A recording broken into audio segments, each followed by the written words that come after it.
ದೇವರ ಪರಿಶುದ್ಧ ನಾಮಕ್ಕೆ ಸ್ತೋತ್ರ ಉಂಟಾಗಲಿ.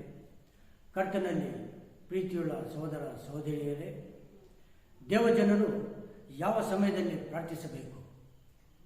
ದೇವಜನರು ಎಡಬಿಡದೆ ಪ್ರಾರ್ಥಿಸಬೇಕು. ದೇವಜನರು ಕುಟುಂಬದೊಂದಿಗೆ ಪ್ರಾರ್ಥಿಸಬೇಕು. ದೇವಜನರು ಜ್ಞಾನಕ್ಕಾಗಿ ಪ್ರಾರ್ಥಿಸಬೇಕು.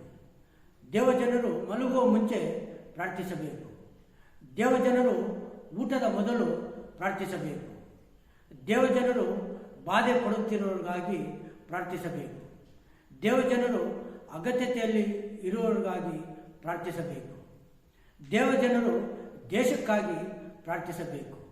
ದೇವಜನರು ಎಲ್ಲರ ರಕ್ಷಣೆಗಾಗಿ ಪ್ರಾರ್ಥಿಸಬೇಕು. ಯಾಕೆ ನಾವು ಪ್ರಾರ್ಥಿಸಬೇಕು?